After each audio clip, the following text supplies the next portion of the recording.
I'm 12 years old, and I'm languishing on a very untidy path. This is late 1960s Bay Ridge, Brooklyn. My family lives on the right side of the tracks. Godfather 1 lives 2 blocks away. And on the other side of the tracks is Saturday Night Fever. And we're the only Jewish family in the neighborhood. And my father used to say that the Jewish definition of heaven is a really big library with a good deli. So in our house, we had a large study that was filled with books from floor to ceiling. Books on the Holocaust and the extermination of the Jews and the Donner Party and the making of the atom bomb. All very uplifting subjects. And at night, I used to dream about SS Nazi stormtroops. So I'm 12 years old, and I'm really short. I'm like 5 feet 2 inches tall, and I'm thin. I'm maybe 110 pounds, and I look like I'm 10 years old. And I pretend I'm sick, and I stay home from school. And I had just finished reading all 1,100 pages of The Rise and Fall of the Third Reich. And my grandfather, a retired physician, lived in our house, and in the basement, he had all the volumes of Freud's interviews with sexual deviants. And I read all that material, for my intellectual development. And maybe it's in my DNA, but a book about the Nazis and the extermination of the Jews and detailed descriptions of totally incomprehensible sexual predilections totally turned me on. Maybe it's in my DNA.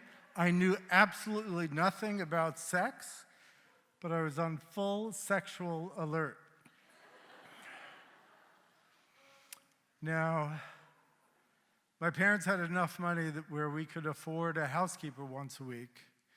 And my father had enough liberal Jewish guilt that he spent way too much time figuring out how to pay her more and have her do less work. And our housekeeper, her name was Pauline. And she was a really lovely Polish woman. She had worked for our family for something like 8 years, and she was large, big-boned, voluptuous, and she always reminded me of like a pierogi on the verge of bursting.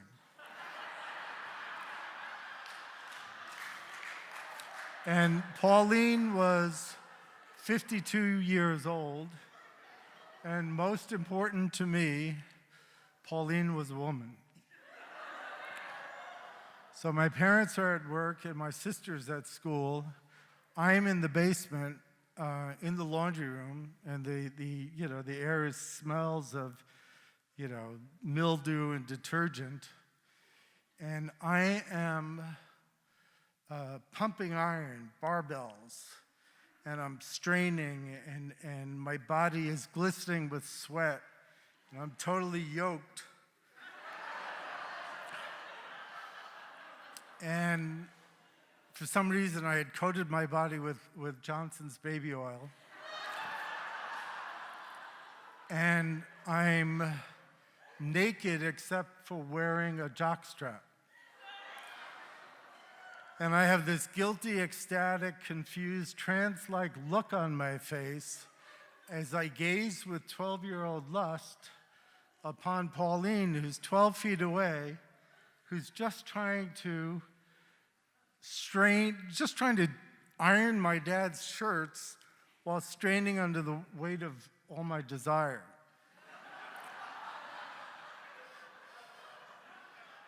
And Pauline is very provocatively dressed in the equivalent of 1960 sweats. She has like a hair net and thick lens glasses. And she's dealing with a mountain of laundry trying to starch my dad's dress shirts.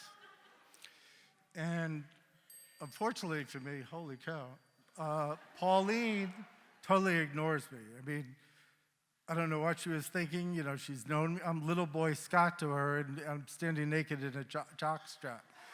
So when she ignores me, I leave and I go upstairs and try to regroup, because the weightlifting extravaganza was meticulously planned the night before in one of my now usual 45-minute showers. I had recently discovered masturbation, and my penis is totally raw from continual abuse. So I know that Pauline next does like the kitchen area. She cleans the kitchen and then she has lunch around 12 o'clock. So it's around 11:30 now. And I regroup, I go upstairs, I lay low for a while, I jerk off to enhance my rationality. And then I spring like, this is gonna be terrible, I spring like into the kitchen. I'm wearing a loose robe, and I get my sugar pops and my Malamars, and I sit down at the kitchen table with my legs spread wide. I'm totally naked. And I'm waiting for Pauline to just have her way with me. My body is vibrating with excitement. And once again, you know, Pauline leaves me alone. So it's getting close to 2:30 by now. And I know that my Mom is coming home at 3:30, so there isn't much time left. So I know she does the upstairs bedrooms. I hear her in my sister's bedroom. I decide to go into my bedroom. I decide to feign taking a nap. Once again, I grease my body with Johnson's baby oil. And I'm lying naked on the bed. And for the first time in 8 years, Pauline doesn't clean my room. She doesn't come into my room. And then I'm all of a sudden terrified, because my mom's going to be home and I'm going to be in the biggest trouble. I'm going to have therapy for the next 8 years. And I get dressed and I'm sitting at the top of the stairs. My mother comes home. I'm terrified, and Pauline and my mother exchange pleasantries. And to my misfortune, Pauline didn't bury me between her breasts, but to my great fortune, she didn't tell my mother what happened. And my mom died a couple of years ago, but until she died, every once in a while, my 99-year-old mom would ask me, I kind of think she knew, she said, I wonder why Pauline quit. Thank you.